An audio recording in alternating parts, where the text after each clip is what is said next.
Hey guys, what's up? Tech Flash here. So Apple's October 2021 Unleashed event was just wrapped up, and I have to say that Apple really did stick to their Unleashed slogan, as the event was a pretty great one for the most part, except I think for one small detail. The company unveiled two new MacBooks, the MacBook Pro 16-inch and MacBook Pro 14-inch, as well as the new AirPods 3, both of which were rumored.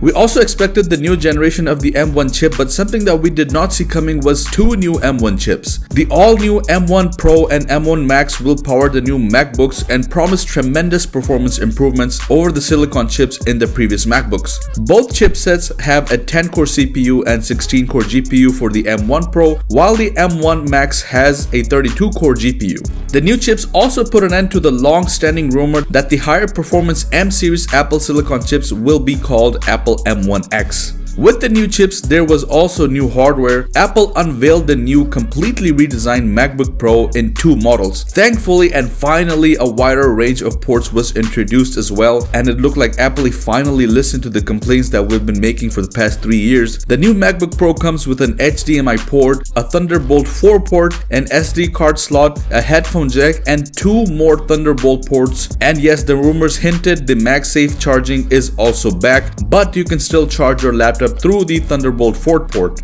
When it comes to the display, Apple again delivered by bringing its Pro Motion display technology to the new MacBook Pro that brings 120Hz refresh rate to the laptop. The display is again, as rumored, a mini LED display similar to the iPad Pro that was launched earlier this year. We also get to see a new keyboard, which this time had actual physical buttons instead of the touch bar, and the keyboard also had a slight color change to it, with all of it being black instead of just the actual keys. So everything is good so far, and actually it seems like the perfect laptop, and it also seems a bit too good to be true. But then we see the notch, and don't even get me started on that because I can rant on that for hours. Okay, so I understand that the bezels are now smaller, and that's great, but what I don't get is why Apple had to throw in the notch. There were so many ways of doing it. A punch hole design camera could do, or even a teardrop design could do. Yesterday when I heard the last minute rumors about the notch, I thought it was a joke and someone was trying to make fun of Apple, and I even thought it was one of those parody Apple videos that people make.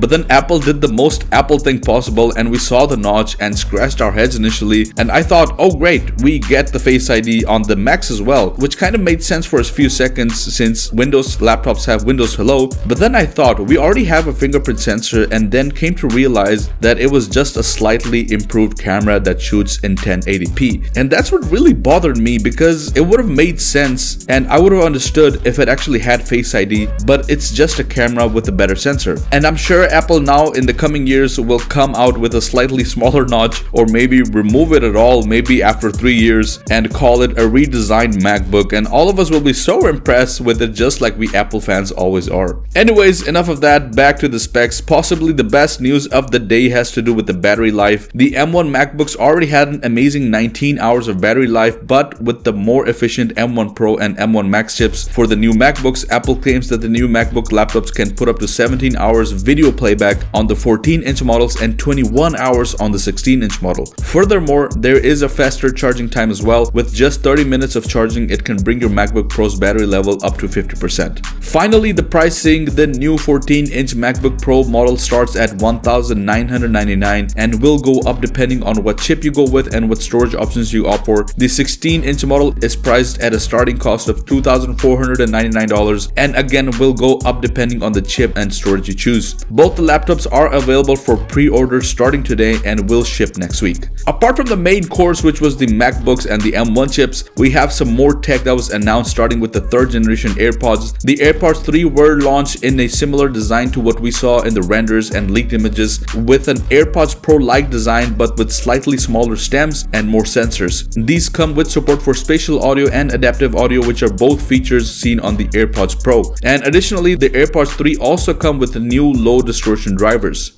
In my opinion, the AirPods 3 are a great jump from the regular AirPods and actually much closer to the AirPods Pro, with the exception of the silicone tips and without active noise cancellation. Last but not least, the Apple Smart Speaker HomePod Music has been launched in 3 new colors, which are the blue, yellow, and orange. And while we're at the topic of music, the company unveiled its new subscription plan for Apple Music named the Voice Plan, which starts at $4.99 and will be introduced in 11 regions initially. So that is it for the Apple October event. Let me know down in the comments what you thought about it. What are you most excited for? Me personally, I can't wait to get my hands on the MacBooks and do some comparisons and some testings. So stay tuned for that. If you enjoyed the video, please consider liking and subscribing. It really means a lot. Thank you again for watching, and I'll see you guys in the next one.